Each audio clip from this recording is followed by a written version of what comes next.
దేవునికి మహిమ కలుగునుగాక. వాక్యం వింటున్న దైవజనులకు మరి దేవుని బిడ్డలకు ప్రత్యేకమైన వందనాలు తెలియజేస్తున్నానండి. ఈ పూట మనము ధ్యానించబోయే మాట సామెతల గ్రంథం 9వ అధ్యాయం 10వ వచనాన్ని మనం ధ్యానిద్దాం. యెహోవా యందు భయభక్తులు కలిగి ఉండుటయే జ్ఞానమునకు మూలం. పిల్లరా, యెహోవా యందు భయభక్తి కలిగి ఉండుటయే జ్ఞానమునకు మూలమని జ్ఞాని అయిన సొలొమోను సామెతల గ్రంథంలో 9వ అధ్యాయము 10వ వచనంలో మనకు తెలియచేస్తున్నాడు. ఈ పూట మనం ధ్యానించబోయే మాట ఏంటంటే దేవుని యందు భయభక్తి కలిగి ఉండుట. దేవుని యందు భయభక్తి కలిగిన వారు ఎలా ఉంటారు, వారిని గుర్తించేది ఎలా? మనం ఒకసారి వాక్యంలో నుంచి ధ్యానించుకుందాం. ఈరోజు ఎవరికి వారము దేవుడు అంటే భయము భక్తి కలిగి ఉన్నామని మనం చెప్పుకుంటున్నాం. కానీ నిజంగా వాక్యము మనతో మాట్లాడుతుంది. ఆ విషయాన్ని మనం గుర్తించగలిగితే మనం దేవునికి భయపడుతున్నామా లేదా అన్న విషయం మనకి తేటతెల్లని చేయబడుతుంది. ఉదాహరణకు చూడండి, కొన్ని నిమిషాలు దేవుని వాక్యాన్ని మనం ధ్యానించుకుందాం. మీరు చూసినట్లయితే ఆదికాండం 22వ అధ్యాయం, ఆదికాండం 22వ అధ్యాయం 12వ వచనంలో మనం ధ్యానించినట్లయితే అక్కడ దేవదూత అబ్రహాంతో మాట్లాడుతున్నాడు. ఇదిగో అబ్రాం, ఆ కుమారుడి మీద నీవు చెయ్యి వేయొద్దు, ఇందును బట్టి నీవు దేవునికి భయపడుతున్నావు అని తెలియచున్నది అని. దేవునికి భయపడుతున్నావు అని తెలుస్తుంది అని. ఎందును బట్టి? అబ్రహామును దేవుడు పరీక్షించటానికి 22వ అధ్యాయం 1వ వచనంలో చూసినట్లయితే అబ్రహామును పరీక్షించడానికి దేవుడు నిశ్చయించినట్లుగా మనకు అర్థమవుతుంది. మరి అబ్రహామును పరీక్షించిన విధానమును మనం జ్ఞాపకం చేసుకున్నట్లయితే నీ ఒక్కడైనా నీవు ప్రేమించిన కుమారుణ్ణి నాకు నేను చూపించు ప్రదేశంలో నీవు బలివ్వాలని దేవుడు కోరుకుంటాడు. ఆ కోరికను బట్టి అబ్రహాం తన కొడుకును తీసుకొని మరి మోరియా కొండ మీదకి వెళ్ళినట్లుగా 3వ దినం అంత దూరం ప్రయాణం చేసినట్లుగా మనం చూస్తున్నాం. అక్కడ పని వాళ్ళందరినీ అక్కడ ఉంచి దూరంగా ఉండగానే మరి కుమారుడిని, కట్టెలను, నిప్పును, మరి ఆయుధమును వెంటబెట్టుకొని వెళ్ళినట్లుగా మనం చూస్తున్నాం. ఆ కొండ మీద ఇస్సాకుని బలిస్తున్నట్టుగా మనం గమనిస్తాం.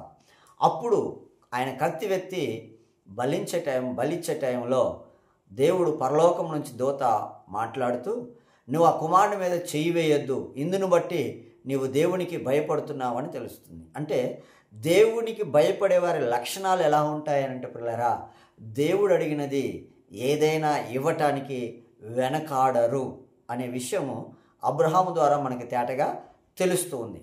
కాబట్టి అబ్రహాము చెప్పినట్లుగా మనం వింటున్నాం కనుక అబ్రహాముకి దేవుడు చెప్పినట్లుగా అబ్రహాము చేశాడు. అంటే దేవునికి భయపడే వ్యక్తి దేవుని మాట తూచా తప్పకుండా అనుసరిస్తాడు అనే విషయం మనకి ఇక్కడ తేటగా తెలుస్తుంది. ఇక రెండవదిగా మనం గమనించినట్లయితే మరి రెండవ భక్తుని మనం ఒకసారి ఆలోచన చేద్దాం. మరి యోబు గ్రంథంలో 1వ అధ్యాయం మరి 1వ వచనాల్లో మనం చూసినట్లయితే యోబు దేవునికి భయపడుతున్నట్లుగా మనకి అక్కడ రాయబడుతుంది. దేవుని యందు భయభక్తులు కలిగిన వాడిగా రాయబడుతూ ఉంది.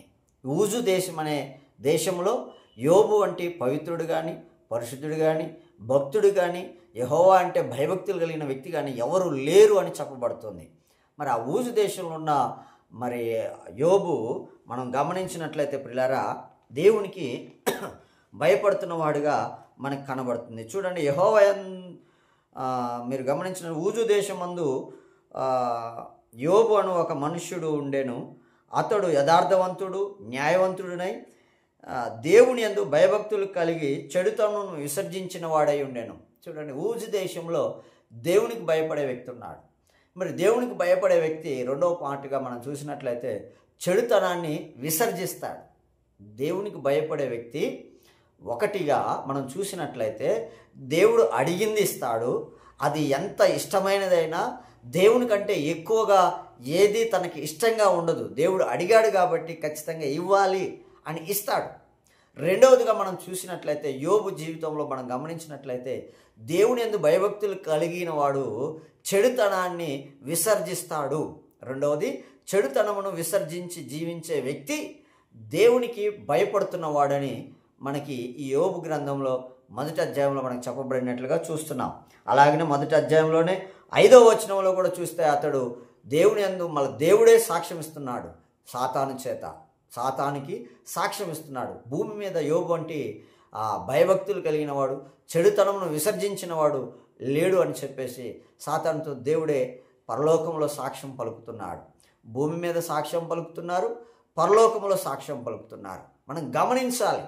విషయం ఏంటంటే పిల్లారా, దేవుని యందు భయభక్తులు కలిగిన వ్యక్తి చెడుతనాన్ని విసర్జిస్తాడు.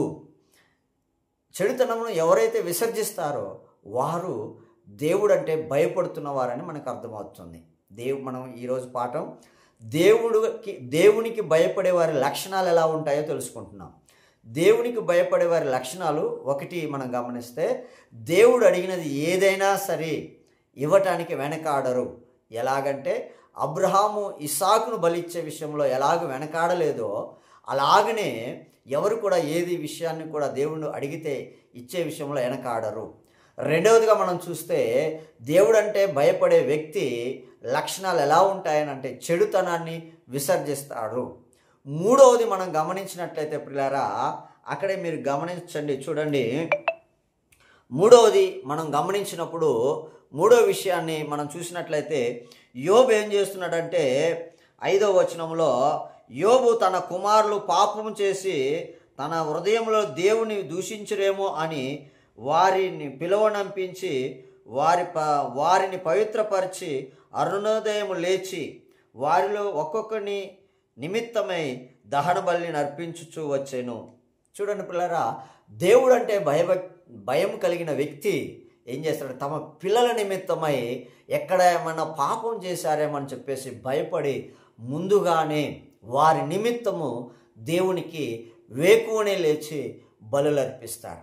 ఈరోజు బలి దేవుడు కోరుకుంటున్నది ఏంటంటే స్తోత్ర బలి, స్తుతి బలి, స్తోత్ర బలి దేవుడు కోరుకుంటున్నాడు. జీవ బలి దేవుడు కోరుకుంటున్నాడు.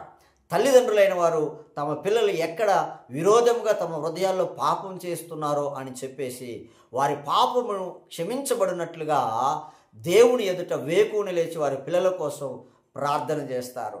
చూడండి, ఒకటి దేవునికి భయపడే వ్యక్తి యొక్క లక్షణం ఒకటి ఏంటంటే అతడు దేవుడు అడిగినది ఏదైనా ఇవ్వటానికి వెనకాడడు. 2, చెడుతనాన్ని విసర్జించి జీవిస్తాడు. మూడవది మనం చూసినట్టయితే తమ పిల్లలు ఎక్కడ తమ హృదయాల్లో పాపం చేసిరేమో అని వారి పాపము నిమిత్తమై దహన బలి అర్పిస్తాడు. నేడు ఉన్న బలి ఏంటంటే స్తోత్ర బలి, జీవ బలి. ఈ జీవ బలి, స్తోత్ర బలి తల్లిదండ్రులు ఎవరైతే వేకున లేచి పిల్లల కొరకు దేవుని దగ్గర విజ్ఞాపన చేస్తారో వారి పిల్లలు, వారి కుటుంబము యావత్తు కూడా దేవుని యొక్క దయా కనికరాన్ని పొందుకున్న వారు అవుతారు. ఈ 3 లక్షణాలు మనం జ్ఞాపకం ఉంచుకోవాలండి. ఇది దేవుడు అంటే భయపడే వారి యొక్క లక్షణాలు. ఇలాంటి కుటుంబం దేవుడు వర్ధిల్లింపజేస్తాడు. వారు ఆశీర్వదించబడతారు. వారి వలన వారి కుటుంబం ఆశీర్వదించబడుతుంది. వారు ఉన్న ప్రదేశం ఆశీర్వదించబడుతుంది. వారు ఎక్కడుంటే అక్కడ ఆశీర్వాదం కలుగుతుంది. అలాంటి కృపలో మనం అందరం వర్ధిల్లుదుముగాక. ఆమేన్. కృపగలిగిన యేసు, దయగలిగిన తండ్రి బిడ్డలను దీవించి వర్ధిల్లపరిచి మహిమను పొందమని యేసు నామమున నడుచున్నాను తండ్రి. ఆమేన్.